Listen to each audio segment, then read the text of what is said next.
Hello friends, myself Dr. Vaishali Vasavda. I welcome you all on my channel. So today we will discuss about third week of development of the embryo in that trilaminar germ disc.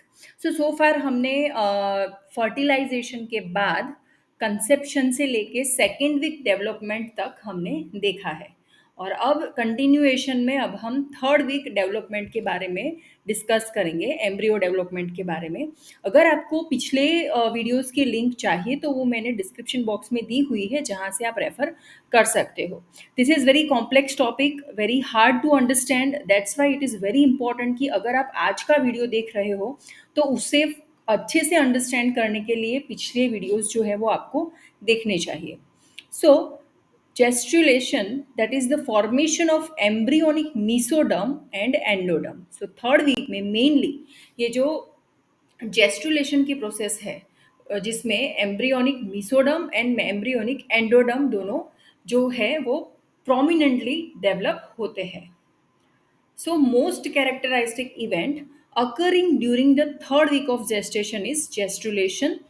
सो ये main important and सबसे ज़्यादा होने वाली event है, that is gastrulation, the process that establish all three germ layer. So इस process में क्या होता है, जेस्ट्रुलेशन में ये जो तीनों जर्म लेयर्स हैं, एक्टोडर्म, मीसोडर्म एंड एंडोडर्म, ये तीनों लेयर जो है वो एम्ब्रियो में डेवलप होते हैं। तो ये तीनों लेयर डेवलप होने की जो प्रक्रिया है उसे हम कहेंगे जेस्ट्रुलेशन। सो फर्दर आगे क्या होता है जेस्टुलेशन में, so gastrulation begins with formation of primitive streak on the surface of epiblast. So primitive streak जो है सबसे पहले वो डेवलप होती है एपीब्लास्ट की सरफेस पे। सो यहाँ पे ये जो पिक्चर है, लास्ट बॉटम पिक्चर जो है उसे आप सबसे पहले ऑब्जर्व करें तो यहाँ पे जो येलोइश लाइन है वो है हाइपोब्लास्ट और ब्लूइश पोर्शन जो है पूरा वो है एपीब्लास्ट, और उसकी सरफेस पे यहाँ पे जहाँ पे बी लिखा हुआ है वहाँ पे प्रिमिटिव स्ट्रिक जो है वो फॉर्म होना स्टार्ट होता है। So initially the streak is vaguely defined, but in a 15 to 16th day embryo, it is clearly visible as a narrow groove with slightly bulging region on either side. So initially ये जो ridge है, ये जो last bluish picture है उसमें ये जो ridge दिखाई है प्रिमिटिव स्ट्रिक, इनिशियली ये वेग होती है, फिर धीरे धीरे करके ये बहुत ही प्रोमिनेंट हो जाती है, क्लियरली विजिबल हो जाती है, और उसके आसपास का जो एरिया है वो स्लाइटली बल्ज हो जाता है। तो इस तरीके से प्रिमिटिव स्ट्रिक जो है वो फॉर्म होती है। और सेकंड पिक्चर में अगर आप देखें ब्लैक एंड व्हाइट पिक्चर में, तो सेंटर में ये जो लॉन्जिट्यूडिनल स्मॉल लाइन है वो है प्रिमिटिव स्ट्रिक और उसके ऊपर रहता है प्रिमिटिव नोड। सो इस तरीके से जेस्टुलेशन में सबसे पहले प्रिमिटिव स्ट्रिक जो है वो फॉर्म होती है।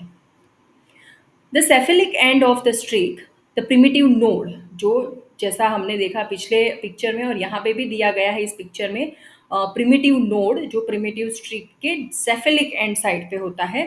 So that consist of slightly elevated area surrounding the small primitive pit. So उसके आसपास का एरिया जो है वो एलिवेटेड होता है, जिसकी वजह से वहाँ पे प्रिमिटिव पिट जैसा फॉर्मेशन जो है वो डेवलप होता है। और ये जो पूरा ब्लूइश पोर्शन है वो पोर्शन है एपीब्लास्ट का portion in the embryo.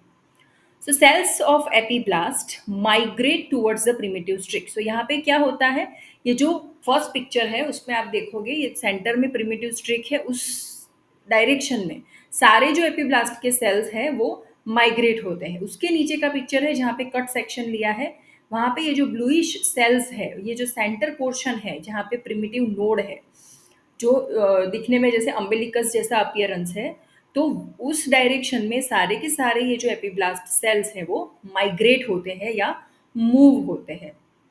So upon arrival in the region of streak they become flask shape and detach from epiblast and slips beneath it. फिर जब वो सेंटर में आ जाता है टुवर्ड्स प्रिमिटिव स्ट्रिक, तब वो अपने लेयर से डिटैच हो जाते हैं और फ्लास्क जैसा शेप जो है वो अटेन कर लेता है। तो यहाँ पे जो रेडिस शेल दिखाए हैं वो सारे डिटैच हुए एपीब्लास्ट है और उसके अंदर स्ट्रिक के अंदर वो स्लिप हो जाते हैं। सो दिस इनवर्ड मूवमेंट, ये जो एपीब्लास्ट सेल्स की जो इनवर्ड मूवमेंट है उसे हम कहेंगे invagination. So this is the process of invagination कि जिसमें एपिब्लास्ट के सेल्स सेंटर में मूव होते हैं टूवर्ड्स प्रिमिटिव स्ट्रिक एंड फिर वहाँ पे फनेल शेप के होके फिर डिटैच हो जाते हैं और डिटैच होके उसके बिनिथ उसके अंदर ही ये स्लिप हो जाते हैं और ये जो इनवर्ड मूवमेंट होती है उसे हम कहेंगे invagination. Once the cell have invaginated, some displace the hypoblast, creating the embryonic endoderm, and other come to lie between the epiblast and newly created endoderm to form mesoderm. So यहाँ पे क्या होगा, जैसे ये सेल एपी हाइपोब्लास्ट और epiblast के बीच में migrate होते हैं वैसे उन दोनों के बीच में ये एम्ब्रियोनिक एंडोडम फॉर्म करते हैं और कुछ सेल्स जो होते हैं वो एपीब्लास्ट के बीच में न्यू एंडोडर्म को क्रिएट करते हैं और फर्दर दूसरे जो है वो मीसोडर्म को क्रिएट करने में हेल्प करते हैं. सो जो हाइपोब्लास्ट जो डिस्प्लेस हुआ है सबसे पहले, सो इन ब्रीफ अगर हम कहें, सो जो हाइपोब्लास्ट जो डिस्प्लेस हुआ है वहाँ पे एम्ब्रियोनिक एंडोडम फॉर्म होगा एंड दूसरे जो सेल्स जो एपीब्लास्ट के बीच में आके सेटल होते हैं वो वहाँ पे न्यूली क्रिएटेड एंडोडम जो है वो फॉर्म मिसोडम जो है वो फॉर्म करते हैं. Cells remaining in the epiblast then form ectoderm. So बाकी बचे जो सेल है एपीब्लास्ट में वो जो जितने माइग्रेट हुए हैं जितने इन्वेजिनेटेड हुए हैं उसके अलावा के जो सेल्स होते हैं वो फॉर्म करते हैं एक्टोडम.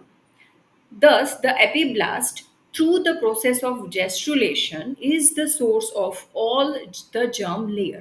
So ऐसे अगर हम समझे तो ये ब्लूइश सेल्स जो है एपीब्लास्ट वो तीनों जर्म लेयर फॉर्म करने का एक रूट है जहाँ से तीनों मीसोडम एंडोडम एंड एक्टोडम जो है वो फॉर्म होते हैं.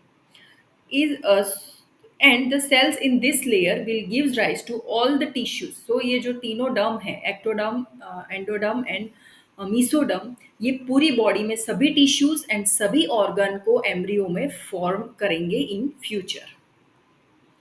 As more and more cell move between epiblast and hypoblast layer, they begin to spread laterally and scaffold. So जितने ज़्यादा सेल यहाँ पे कलेक्ट होते जाएंगे बिटवीन एपीब्लास्ट, ये bluish line bluish cell layer and yellowish cell layer धीरे धीरे करके वो लेटरली स्प्रेड होते जाएंगे और स्कैफोल्ड फॉर्म करेंगे.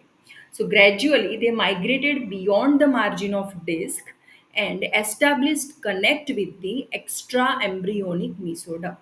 फिर धीरे धीरे करके ये जो कॉर्नर का एरिया है वहाँ से वहाँ तक ये सारे सेल्स मूव होते जाएंगे और फिर एक्स्ट्रा एम्ब्रियोनिक मीसोडम के साथ वो कनेक्शन क्रिएट करेंगे.